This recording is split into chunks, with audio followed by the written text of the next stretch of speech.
الرجیم بسم اللہ الرحمن الرحیم۔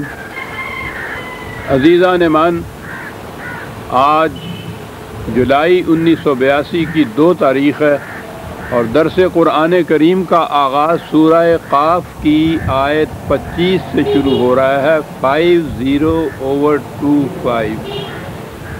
سابقہ آیت میں یہ کہا گیا تھا کہ قوانین خداوندی سے انکار کرنے والے، سرکشی کرنے والے، وہ جہنم کا ایندھن ہوں گے، داخلے جہنم کیے جائیں گے۔ اور اگلی ہی آیت کے پہلے ہی 2 لفظوں میں بتایا کہ ان کا سب سے بڑا جرم کیا ہوگا۔ تو سب سے بڑا جرم جو ان کے فرد جرم کے سر فہرست سب سے اونچا، سب سے اوپر جس کو رکھا گیا ہے، وہ تھا مناعٍ للخیر۔ وہ دولت کو روک لیتے تھے اپنے لیے، دوسروں تک نہیں پہنچنے دیتے تھے۔ دولت کے معنی اسباب رزق ہی ہیں، زندگی کا سامان ہی ہے، روٹی ہے۔ یوں تو یہ عجیب سی بات نظر آئے گی کہ قرآن کریم تو عام تصور کے مطابق کچھ مذہب اور روحانیت کی باتیں کرنا چاہیے، اسے یہ روٹی کا مسئلہ لے کے بیٹھا، اور روٹی کا مسئلہ تو بنیادی مسئلہ ہے۔ یہ نہ ہو تو بات آگے چلتی نہیں ہے، زندگی ختم ہو جاتی ہے۔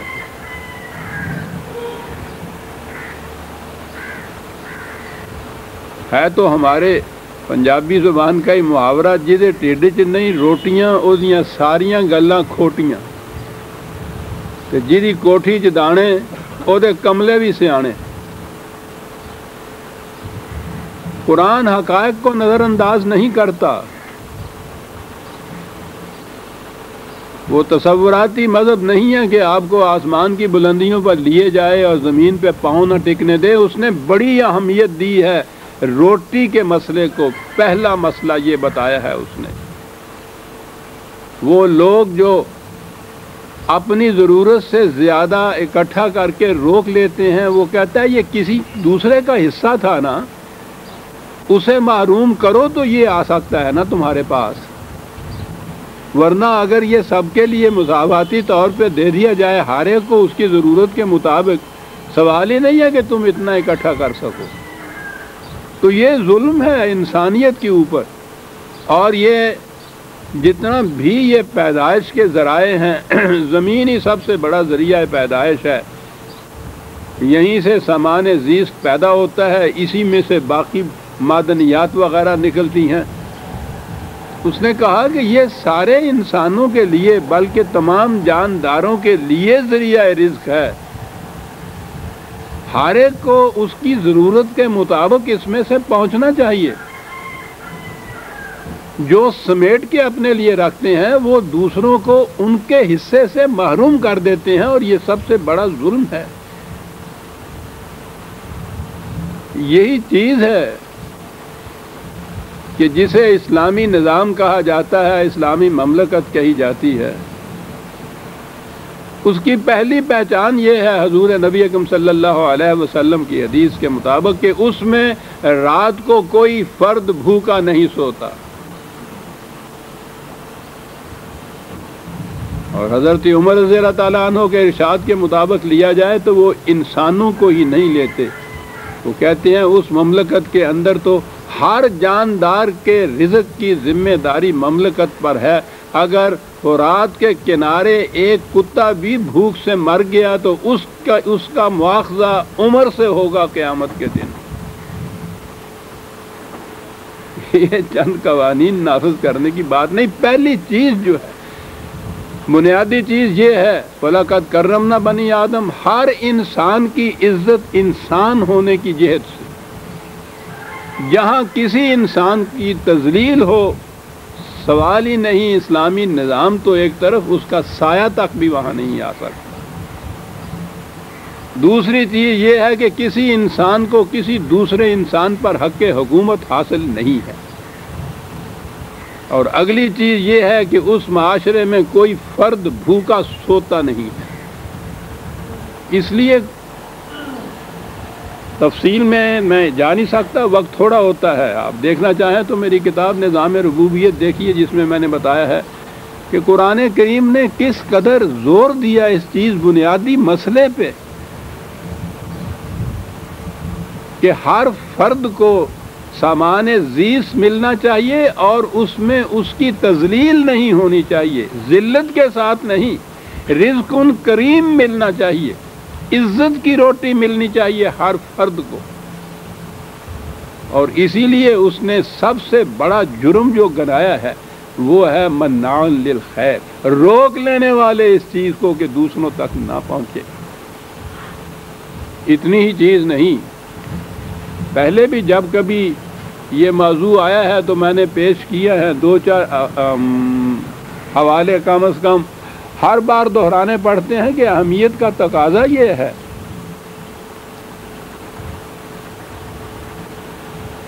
اسلام اسلام اسلام کہے جانے والوں کا آپ دیکھیں گے کہ اس طرف کسی کی توجہ ہی نہیں ہے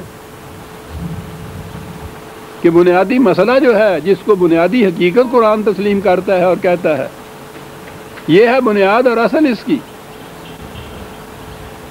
وہ سورہ الماعون کو پورے کی پوری صورت اس موضوع کے اوپر سن لیجیے.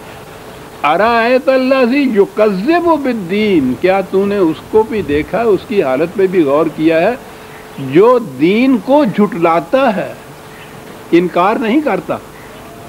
وہ تو کافر ہو جاتا ہے نا، وہ مانتا ہی نہیں ہے. ٹھیک ہے بھائی، یہاں جبر تو کسی پہ ہے نہیں، اس کا دل نہیں ٹھکتا، وہ مانتا نہیں ہے. کہتے یہ وہ لوگ نہیں ہیں، یہ وہ لوگ ہیں کہ جو زبان سے اقرار تو اس کا کرتے ہیں لیکن اپنے عمل سے اس کو جھوٹا ثابت کرتے ہیں، کیونکہ اس نے تو دعویٰ یہ کیا تھا کہ سطح ارض کے اوپر کوئی جاندار ایسا نہیں جس کے رزق کی ذمہ داری اس نے نہیں اٹھا رکھی. تو اگر بھوکا کوئی سوتا ہے تو یہ اس دعوے کو جھوٹا ثابت کرتے ہیں نا. تو کہا کہ تم نے اس کی حالت پہ بھی غور کیا کہ جو دین کو جھٹلاتا ہے، جھوٹا ثابت کرتا ہے. ریزان مان یہ بڑی چیز دین کی ہے، یہ کفر سے بہت آگے کی بات ہے. تکذیب یکذب بالدین، کون ہے یہ؟ ہمارے ہاں کے سطحی مذہب پرست حلقے کا تصور تو عام طور پر نماز روزے کی طرف جائے گا. وہ کہتا ہے کہ فذلک الذی یدعو الیتیم ولا یحض علی طعام المسکین، یہ وہ ہے کہ یہ اس شخص کو جو تنہا رہ جاتا ہے، معاشرے میں دھکے دیتا ہے اور جس کا کاروبار رک جاتا ہے، اس کی روٹی کا انتظام نہیں کرتا. یہ تکذیب دین کرتا ہے، جھٹلاتا ہے دین کو. دین کا دعویٰ یہ تھا کہ یہاں کوئی بھوکا سوئے گا نہیں. یہ روک لیتا ہے رزق کو اور ان کا انتظام نہیں کرتا، دعویٰ کرتا ہے کہ ہم دین پرست واقع ہوئے ہیں، دین کو جھٹلا رہا ہے. اپنے آپ کو اور دوسروں کو فریب کس بات سے دیتا ہے؟ نمازیں پڑھ کر. قرآن ہے عزیزان من، فویل للمصلین الذین ہم عن صلاتہم ساہون، تباہی ہے ان نمازیوں کے لیے کہ جو نماز کی حقیقت سے بے خبر ہیں. ایک لفظ غور طلب ہے عزیزان من، 107 نمبر ہے اس سورت کا. ہم عن صلاتہم ساہون، تباہی ہے ان نمازیوں کے لیے بے خبر ہیں. کرتے کیا ہیں؟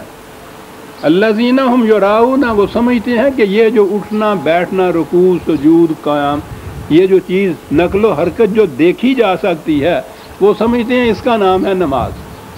ہاتھ یہاں تک اٹھاؤ، یہاں باندھو، رکوع جاتے وقت یوں کرو، سجدے میں 5 چیزیں زمین پہ ٹک جائیں، اتنا زاویہ بنے، ایسے اٹھ کے بیٹھو، ایسے یہ سارا کچھ کرو تو آواز آتی ہے نماز ہو گئی. اور اگر اس میں کوئی کمی رہ گئی، کسی نے نیچے ہاتھ باندھ دیا ہوئے، تیری نماز نہیں ہوئی ہے کہ مڑ کے پڑھ، نہیں ہوئی. کیا ہوا؟